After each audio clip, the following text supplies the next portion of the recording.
Muy buenas tardes y bienvenidos a este cierre de Wall Street. A estas horas, Ucrania ya ha dejado claro cuánto dinerito quiere de Estados Unidos. Es verdad, Joe Biden ha dicho que necesita 24.000 millones, es lo que le ha pedido al Congreso. Este año le han dado un buen dinero, no es esto que ven aquí detrás, pero le ha pedido 24.000 millones al Congreso. ¿Le van a dar 24.000 millones? No. No. Pero, para que no le den menos, ya ha salido directamente el ministro de Finanzas ucraniano a decir exactamente qué es lo que necesita y qué es lo que no. En concreto, Sergei Marchenko lo que ha dicho es que, reunido una marabunta de periodistas, incluidos los estadounidenses, claro, dice: todavía no hay conversaciones, hay muchas incertidumbres y no tenemos confianza en que esté garantizado el dinero que nos van a dar.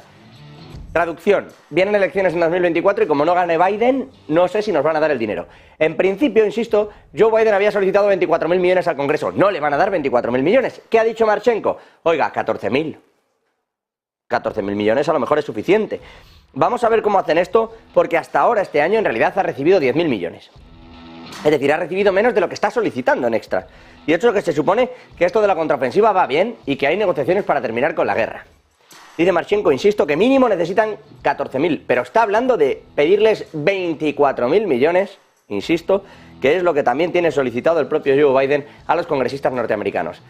Pide 24 y si nos dan 14, lo curioso es que ya lo digan así, abiertamente, delante de la propia prensa. En eso están. Hoy es que han estado además los ministros de Exteriores de Ucrania y de Alemania, por cierto, Dmytro Kuleba y Annalena Baerbock, hablando también de otra cuestión, bueno, pues absolutamente fundamental, que es el hecho de que están trabajando ya para acelerar el envío de una serie de misiles. Entre otras muchas cosas, entre el ministro de Finanzas y el de Defensa, pues uno y otro volcados en la necesidad de ayudas. Insisto, el de Finanzas pedía 14.000 millones, el de Defensa, Dmytro Kuleba, insisto, bueno, el de Exteriores, el de Defensa nuevo todavía no ha tenido esa reunión, pero sí con la ministra de Defensa, Annalena Baerbock, en Alemania.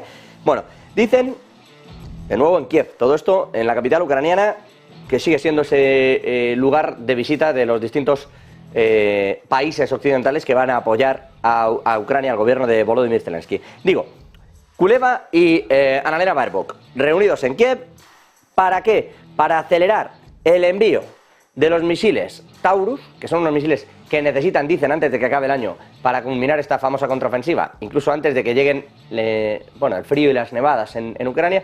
Necesitan estos misiles de origen y procedencia alemana y dice en concreto Baerbock que han hablado con detalle de ese suministro de misiles alemanes Taurus de largo alcance a Ucrania. El propio Kuleba también ha sacado un comunicado desde Kiev que entienden mejor los detalles del proceso para tomar una decisión por parte del gobierno alemán. Porque en realidad Annalena Baerbock ha ido a decirles que no van a estar en el plazo que esperaban, es decir, no van a estar este mes. Pero que es verdad que van a intentar que esté todo lo rápido posible y que por mucho que presione Ucrania, por mucho que presione Kiev, no van a llegar antes. Ocurre algo parecido con lo que Bélgica decía, por ejemplo, con el envío de los F-16, que por mucho que se precise, se necesita un tiempo para reacondicionarlos, readaptarlos y en algunos casos incluso arreglarlos y repararlos para mandarlos a Ucrania. Con los Taurus pasa algo parecido por el nivel de producción al que está sometido sobre todo el entorno del sistema y del sector armamentístico alemán. Tienen, entre otras cosas, a Rheinmetall, incluso haciendo municiones también.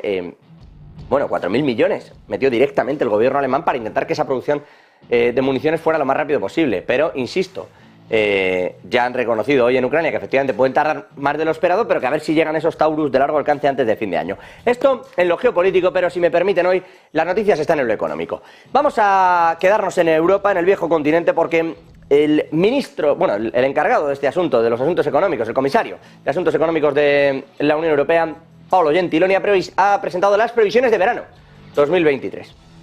Han estado a punto de presentarlas ya en Navidades, pero las han presentado hoy, justito a tiempo casi para decir que todavía están en esto del verano. Y esta curva es de vital importancia para esas previsiones, para entender lo que viene en Europa. Esto es la inflación en la eurozona, que tuvo su pico y que ha ido cayendo. Y que el propio Banco Central Europeo ha reconocido que en su mayoría esta caída no se debe en ningún caso, o bueno, no es por todo el esfuerzo que está haciendo el propio Banco Central Europeo y sus subidas de tipos de interés. ¿A qué se debe la caída? Bueno, pues la más clara en la explicación fue Isabel Schnabel, el halcón de Alemania dentro del BCE, que dijo que no es cosa tanto del Banco Central Europeo y de las subidas de interés, como sí lo es de los cambios en los precios de la energía. La realidad es que ha ido cayendo esa inflación y la propia realidad, igual de tozuda, es que ahora ha tenido un ligero pico al alza. Y esto es muy preocupante, porque estamos en el camino de la estanflación. Y ya no es una cosa que diga Negocios Televisión o que digan los periodistas. Lo dice Paolo Gentiloni en la presentación de estas previsiones de verano. Admite abiertamente que esto es un problemón y que efectivamente responde a lo que suele decir Isabel Schnabel. Si sube la energía, aunque los tipos de interés estén altos, no sigue cayendo la inflación. Nos pongamos como nos pongamos. No es casualidad que salgan este tipo de noticias y este tipo de datos a la vez que salen, por ejemplo, que la gasolina está alcanzando en lugares como España niveles récord de 2023. No es casualidad, ocurre esto. Si suben los precios de la energía, va a subir la inflación, por mucho que estén los tipos volando. Y eso lo ha reconocido la propia Comisión Europea. Hoy también han presentado, aquí tienen la Gentiloni, en esta presentación, hoy han dado también las pruebas del crecimiento. Es verdad, ¿se espera crecimiento? Sí, pero es que también esperan que la inflación esté demasiado elevada. Por eso lo de la estanflación, y esto es un problema. Que haya un crecimiento, bueno, ojalá fuera muy alto, pero relativamente sostenido en cuanto a que no caiga. Pero sigan subiendo los precios es más un problema que una solución. Porque el crecimiento no cubre, y desde luego no es tan fuerte, como para cubrir unas subidas del IPC tan fuertes. Por irnos a los datos. Bruselas pronostica que los países del euro van a cerrar el año con una expansión del PIB del 0,8%. Los niveles de inflación, 5,6%. Con ese crecimiento no se puede tener esa inflación. Porque en realidad entonces, cada mes, cada segundo que pasa, todos somos más pobres, aunque estemos creciendo y nos parezca que va fenomenal. Y es cada vez más difícil comprar más cosas. De verdad, es un dardo envenenado peligrosísimo porque no existe la sensación de crisis, no existe el problema de que las familias piensen que no, pues que sería mejor parar, ahorrar, no existe ese problema. Seguimos teniendo la sensación de tener y de poder gastar, que es el peligro de un crecimiento sostenido, pero con una inflación tan alta, en realidad cada vez compramos menos y gastamos lo mismo. Más para comprar lo mismo. Eso es la inflación. Bueno, pero es que además las cifras en realidad son una rebaja importante en el crecimiento. Porque para finales de este año, la propia Comisión Europea esperaba un 1,1% y ahora espera un 0,8%. Y sin embargo esperaba una inflación mucho más baja. Algunos se atrevió a decir que no estaría en el 2%, pero hombre, por debajo del 5% seguro. Y se queda en el 5,6%. Claro, si llevas 3 meses de producción industrial en Alemania en negativo, y Alemania, la locomotora, está en negativo todo el año, y va a cerrar en negativo todo 2023. Y si ocurre además que esto de desconectarse de China no es tan sencillo, que se lo has pedido a toda Europa, hoy ha dicho Rishi Sunak que lo va a hacer, ahora hablamos de ello, pero es que ya no solo Reino Unido, que insisto está fuera, sino que la locomotora no avanza y dices miremos a Italia o a Francia. Francia tiene un problemón y lo está teniendo con la desconexión no solo de China, sino los problemas energéticos que le están viniendo por los contratos que tenía en África y ya no tiene. Harina de otro costal. Pero es que hoy Italia, otro de los que en teoría iba bien y tenía unas exportaciones fantásticas a China, claro, se desconecta de China y entre otras muchas cosas su producción industrial, y esto no nos lo esperábamos, ha pasado del 0,5 en positivo al menos 0,7 en negativo. Es decir, lo de desconectarse no es tan fácil. Bueno, es sencillo, pero te llevas un golpe. Y si te llevas un golpe haces que las previsiones pasen del 1,1 al 0,8. Mientras que la inflación se queda en el 5,6%. ¿Por qué? Porque no es un problema de los tipos de interés que mueve el Banco Central Europeo. Habrá que discutir si tiene armas o no suficientes, pero es un problema que va mucho más allá y que tiene que ver con un entorno de una guerra ya no solo en Ucrania, sino de una guerra abierta entre dos bloques económicos que están luchando y pugnando por llevarse cada uno el mayor saco de nueces, o como ustedes lo quieran llamar, a sus respectivos hogares. Y así es como China, entre otras muchas cosas, ha hecho que Apple tenga 200.000 millones menos de capitalización. Diciendo, bueno, pues ya está, con los iPhone también hasta aquí. Y así es como Estados Unidos le responde. Pero Europa, que está en medio y va haciendo caso de uno y otro lado comercial, cuidado. Porque fue relativamente sencillo, no digo barato ni caro ni entro en lo ideológico, pero fue relativamente sencillo quitarse de un gas o de un petróleo e intentar buscar otro. Dentro de que como del gas no hemos sido capaces, lo que hacemos es que ponemos sanciones, pero seguimos exportándolo o importándolo, en este caso, desde Rusia. Pero del petróleo, bueno, pues comprémoselo a Estados Unidos. Fantástico. No vamos a entrar en ideologías. Pero ¿cómo vamos a hacer cuando todas las empresas europeas se quieran desconectar de China? ¿A quién le van a vender eso? Sabiendo que Joe Biden está metiendo 600.000 millones de dólares para dopar todos los sectores de su economía. Porque lo que quiere es que las cosas se creen, se hagan y se produzcan y se vendan en Estados Unidos. ¿Cómo explicas eso a unas empresas italianas que salen de China y se lo venden a quién? Del 0,5 al menos 0,7. Ese es el problema que estamos viendo. Paolo Gentiloni, decía yo, dentro de esta presentación, ha dejado un par de perlas. Dice que es demasiado pronto para decir que estamos en un marco de estanflación. Vale. Y que la estimación es que probablemente habrá un rebote ya el próximo año. Del PIB. No se quiere ni meter en si va a caer o no más la inflación. Preferirá no jugársela. Como la guerra de Ucrania se alargue mucho, India empiece a poner ciertos controles para no sustituir a China, sino seguir haciendo el juego a uno y otro lado, China de verdad nos suponga un problema, como todo esto ocurra, en Europa tenemos un problemón importante. Vamos a ver si esto no acaba en recesión, que no es lo mismo, más allá de que esperen un rebote. Vamos a ver qué dice también el Banco Central Europeo esta misma semana. Se espera de todas formas que sigan RQR, que Christine Lagarde y compañía suban otro 0,25%, es decir, 25 puntos básicos los tipos de interés, y que los dejen ahí. Pareciera que esta puede ser la última subida, igual en octubre, ya veremos, a finales, octubre-noviembre, ya veremos. La realidad es que por lo pronto parece que todo el mundo descuenta que suben 25 puntos básicos más. No sé si hace falta, sobre todo dada la influencia real sobre la inflación. Y dado que tenemos otras muchas burbujas, a costa de los distintos entornos dopados, insisto, de la economía vía fiscal, vía política fiscal. Se retiraron los bancos centrales, pero los gobiernos han dopado ciertos sectores y habrá que ver qué tenemos ahí. Lo vamos a analizar también en el programa de hoy. A todo esto, les decía yo, se ha referido también Rishi Sunak, desde Reino Unido.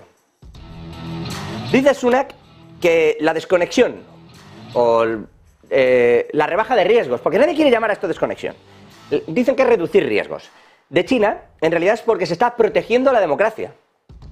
O sea, ya Sunak ha ido mucho más allá en lo ideológico, me imagino que lo ha planteado entre su gabinete y ha dicho, venga, ¿qué ventajas económicas tiene sacarlo? Y como no han encontrado ninguna, han dicho, el discurso tíralo por lo ideológico.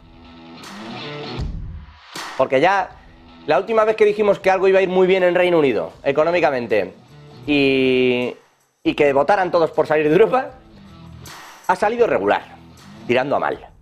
Así que ya no digas nada de la economía, vete a lo ideológico. Lo ideológico es, nosotros protegeremos la democracia. Así que de repente para todos los británicos que están sufriendo una inflación galopante, y que es verdad que baja, pero que sigue siendo del 6 y pico %, y que están viendo cómo su sector inmobiliario está ya peor que los niveles de la crisis inmobiliaria, y no hay alguno, Morgan Stanley dice que ya ha parado, pero JP Morgan, por ejemplo, sigue diciendo que esto caerá. Allí, insisto, en Reino Unido, donde tienen problemas con algunos alimentos frescos, problemas de que no los hay. Porque pagarlos, en algún momento los puedes acabar pagando y se te dispara otra vez la inflación. En eso están, Y donde tienen unos problemas gravísimos en la energía. De hecho, hoy ha vuelto a insistir en esto Jeremy Hunt, el encargado de las finanzas en Reino Unido, hablando de todo este asunto, y ha dicho que efectivamente, bueno, pues que esto es un riesgo. Lo de desconectarse de unos y otros es un riesgo. Poquito a poquito se van acercando a Europa. Pero para vender esta jugada, lo que hace Reino Unido, insisto, con toda esta película, lo que le han dicho al británico es, estamos protegiendo la democracia. Bueno, pues ya está. Pues puede ser, a lo mejor es así. El caso es que Jeremy Hunt, mientras su jefe decía esto, insistía en que la inflación sigue siendo algo muy pesado y está siendo un problema mucho más difícil de abatir de lo que ellos mismos habían descontado. Y mientras tanto ha salido a hablar el Banco de Inglaterra, claro, Catherine Mann en concreto, que aplicándose todo este cuento, bueno, pues la segunda a bordo del Banco de Inglaterra ha dicho directamente que van a seguir subiendo los tipos de interés y que además no ven un tope a esas subidas, que lo harán de forma agresiva. Literalmente ha dicho, como ven ahí, prefiero pecar de apretar demasiado en lo económico. Dice que pausar o mantener la tasa de política baja por más tiempo corre el riesgo de que la inflación se arraigue todavía más profundamente, lo que requeriría todavía un mayor ajuste total. Así que le han preguntado sobre si el banco aumentará demasiado las tasas de interés y ha dicho que prefiere, como ven, apretar demasiado y que llegado el momento ya recortará. Pero que por lo pronto prefiere pecar de eso, de cargarse la economía. Por lo menos ya lo dice abiertamente. Es verdad que el Banco de Inglaterra, otra cosa no, lo hemos dicho sobre el Banco Central Europeo y sobre la Reserva Federal, pero el Banco de Inglaterra otra cosa no, pero están siendo bastante honestos. En fin, todo esto en el viejo continente, pero no se crean. Fuera de nuestras fronteras, en Estados Unidos, también hay noticias sobre la inflación. En concreto, han salido una serie de informes en Nueva York referidos a la inflación, las expectativas a un año de esa inflación, expectativas salariales. Los consumidores esperan más inflación, pero ojo, bueno, que ya es malo, pero es que esperan el peor aumento de sus ingresos en Estados Unidos desde el año 2021. Aquí tienen los distintos gráficos. A todo esto se ha referido, entre otras muchas cosas, el subsecretario del Tesoro estadounidense, Adeyemo, diciendo que, a pesar de todo esto que vemos y de las expectativas, la economía estadounidense. Javier del Valle, muy buenas noches y bienvenido a esta temporada nueva, que no te he dicho nada. Javi, a pesar de todo esto que vemos y de estos gráficos, dice Adeyemo, la economía está perfectamente preparada para los vientos que están por venir. Muy buenas tardes, José. Efectivamente, pues hoy se han declarado desde el Tesoro estadounidense, ha sido el caso de Adeyemo, que lo ha hecho, de hecho, en una visita al sureste de Virginia, una entrevista que ha dado a Reuters, donde ha dicho que Estados Unidos está muy preparada para hacer frente a los vientos en contra que vienen desde China. De hecho, ya hablan de esta situación china donde se le ha dado mucho interés mediático a todo lo que ha ocurrido, los últimos datos económicos, también esa crisis inmobiliaria que lleva de hecho años generándose, pero ahora parece ser que vuelve a cobrar cierta relevancia por lo que ocurrió con Evergrande y también con Country Garden. Y es que el subsecretario del Tesoro dice que, pues, que toda la situación económica china puede causar dificultades a algunas economías en desarrollo, pero que a Estados Unidos no debería afectar y que el país está bien posicionado para capear los vientos en contra que esto podría crear.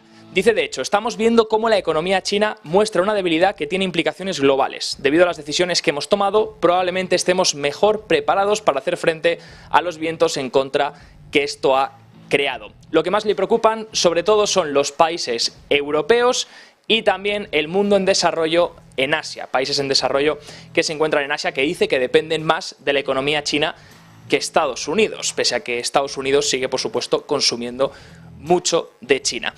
Adeyemo dice también que el impulso económico de Estados Unidos se está prolongando y puede hacer frente a estos vientos en contra globales gracias a las ayudas, por supuesto, al gasto fiscal que ha llevado a cabo el gobierno, y hace referencia pues al plan de rescate estadounidense, a la ARP de 2021 y también a la ley de reducción de la inflación, al IRA. Dice que todo esto pues muestra que su economía va bien. Palabras de esperanza, de optimismo desde por lo menos el Tesoro estadounidense, negando que haya algún tipo de consecuencia que pueda salir de China por esta situación actual económica en el país y pueda afectar a Estados Unidos. Veremos si realmente es así. Y también, por otro lado, la secretaria del Tesoro, Janet Yellen, que ha vuelto a recalcar que apuesta por un aterrizaje suave, un soft landing, para la economía de Estados Unidos. Dice que cada vez tiene más confianza que el país pueda contener la inflación sin provocar grandes daños al mercado laboral. Y dice que pues se está desacelerando esta constante inflación y que eso está aumentando pues las probabilidades de un aterrizaje suave. Cada vez tiene más confianza en que va a haber un soft landing, cada vez. Sí, Janet Yellen nunca ha dicho que no, siempre dice lo mismo, siempre. Cada vez, ya dijo en 2017 más, que no iba a haber más crisis. Sí, vamos a ver por dónde le estalla alguna de las burbujas, si es que las hay, tampoco quiero entrar yo en eso, desde luego lo vamos a debatir hoy. Javi, te veo luego en un ratito, todas las claves de Wall Street, todo lo ocurrido y alguna hambre que ya hay, de intentar ir a por alguna IPO, por alguna salida de bolsa fuerte como la de ARM. Gracias, luego te veo. Mirando, por cierto, más claves del día. Tenemos el dólar, como estamos viendo aquí, que enseguida vamos con ello, y también a lo que llaman la nueva Europa. No, evidentemente, por las condiciones o valores, sí por el nicho en el que se está ubicando y por la forma en la que se está relacionando con los dos bloques, con China y con Estados Unidos. Y estamos hablando nada menos que de Arabia Saudí. Insisto, hay un abismo entre una cosa y la otra, pero económicamente le están situando ahí. No lo decimos nosotros. Sergio Fernández, exactamente en qué punto está esto, qué es lo que se está contando al respecto. Muy buenas, pues Arabia Saudí entra con fuerza en el bloque de los BRICS, entra y empieza a amenazar a Europa y Occidente. Mohammed bin Salman, el príncipe heredero de Arabia Saudí, pronunció un discurso hace apenas unas horas en la que habla del futuro de Arabia Saudí y apunta a que busca ser la próxima Europa. Dijo en un discurso que los países árabes van a ser más grandes que Europa, ojo, en los próximos 5 años. Destacó que Medio Oriente, incluidos Arabia Saudí, Bahrein, Qatar, Emiratos Árabes Unidos, Omán, Jordania y Líbano, entre otros, van a tener una economía robusta durante los próximos años y que van a suponer una amenaza importante para Europa. También dijo que el próximo renacimiento global va a comenzar en Medio Oriente y que se va a convertir en la próxima Europa en los próximos años. De hecho, dice que dentro de 5 años Arabia Saudí va a ser un país completamente diferente. También apuntó, explicó el nuevo miembro de los BRICS, por cierto, que se unió en la reunión de hace apenas un par de semanas en Johannesburgo, apunta a que Arabia Saudí, los Emiratos Árabes Unidos y Oriente Medio deben centrarse en superar a Europa, pero no en cuanto a población, sino que lo importante, el objetivo final de este bloque, en este caso, es superar financieramente a Europa. Dice que esta es la guerra saudí y que es la guerra del príncipe heredero de Arabia Saudí, también indicando que pronto va a comenzar una guerra económica con Europa y también con Occidente. Los BRICS están convenciendo poco a poco a Medio Oriente, a los países productores de petróleo de Medio Oriente, para que acepten monedas locales y también para que vayan desligándose, para que vayan deshaciéndose poco a poco del dólar estadounidense. Este fenómeno se está desarrollando en tiempo real y de hecho Oriente Medio podría empezar a aceptar ya monedas locales para el comercio de petróleo. Sigue el jaque a Estados Unidos, pero ojo que a Europa también está empezando a tocarle de refilón y ya apunta el príncipe heredero de Arabia Saudí, que hace poco ha intentado también entrar en alguna de las empresas más importantes de España, como es el caso de Telefónica. Apunta a Europa, apunta a una guerra financiera con Europa. Gracias, Sergio. Bueno, todo esto, insisto, con esa guerra, entre comillas, financiera, donde sí que la hay es en cuanto al dólar y algunas divisas asiáticas.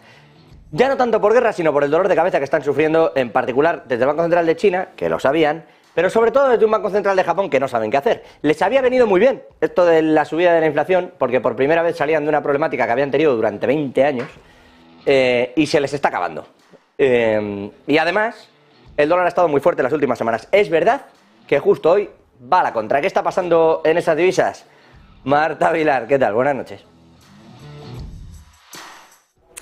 Hoy, desde luego, que la mirada también la hemos tenido puesta en el mundo de las divisas. ¿Por qué? Bueno, pues porque después de una racha alcista bastante importante para el dólar, hoy ha habido un par de cuestiones, sobre todo en Asia, que han hecho que las divisas de esa región empiecen a subir y que, por lo tanto, el dólar, bueno, pues paralice o frene de alguna manera esa senda alcista que llevaba en las últimas semanas. Por un lado hemos tenido declaraciones del Banco Popular de China que han ayudado a que el yuan subiera en ese valor, en ese par contra el dólar, y por otro lado hemos tenido también declaraciones de Japón. Ha sido el gobernador Ueda del Banco de Japón quien ha dicho, bueno, pues entre otras cosas, que la postura monetaria más restrictiva del Banco de Japón podría ser una opción a adoptar próximamente y que se acabaría tarde o temprano esa era de tipos tan bajos política monetaria ultra laxa en el Banco de Japón, que ya saben que todavía es la única gran economía occidental que tiene pues esa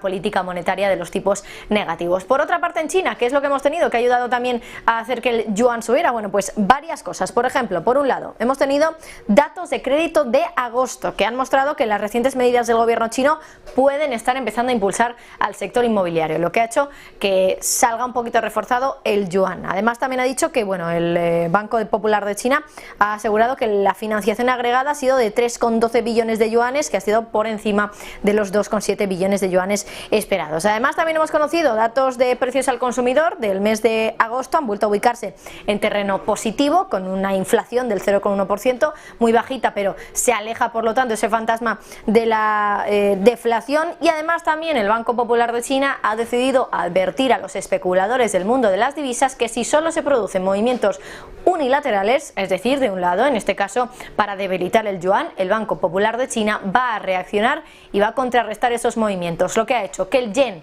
y que el yuan, el yen en Japón por un lado y el yuan en China por otro, hayan repuntado, y eso haya hecho que el dólar también haya perdido algo de terreno respecto a estas divisas, pero también respecto a otros como el euro. Gracias, Marta. Y último protagonista dentro de todo esto, Javi Luengo, Qualcomm. Pacto con Apple para intentar expandir la red de 5G, para ampliarlo, para que lo doten, para dotar los teléfonos. Bueno, en realidad se benefician todos. Apple intentando ya buscar soluciones. Mañana, por cierto, tiene ya la presentación de los nuevos cachivaches de Apple. Y vamos a ver si con todo eso hace frente, insisto, al golpe enorme que se llevó la pasada semana en China, que prohibiendo lo de los iPhones en los edificios públicos, trabajos públicos, funcionarios y para hablar de cualquier trabajo, se cargó, vamos, más de un 5%, llegó a caer Apple en el conjunto de 2 días, 200.000 millones de capitalización a la baja. Y bueno, hoy, pues sacando este tipo de noticias, Javi Luengo, que no sé si recupera un poquito o en qué punto están exactamente con esa alianza con Qualcomm. Muy buenas.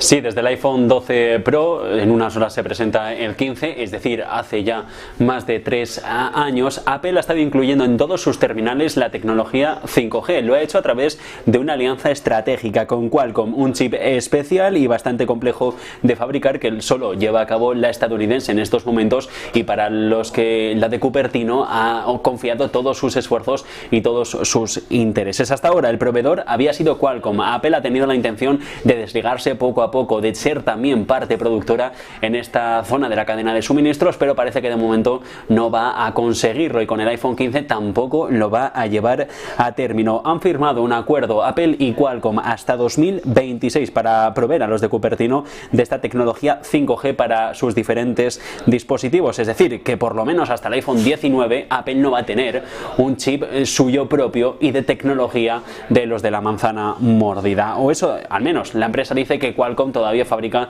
los mejores chips y Apple es el mayor de sus clientes, uno de los mayores, supone casi un cuarto de todos sus ingresos. Por lo tanto, a Qualcomm le interesa que los de Cupertino traten en tener su tecnología propia, y mientras tanto Apple lo confía todo porque no puede de momento tener una idea clara ni materializar sus esfuerzos en desarrollo 5G.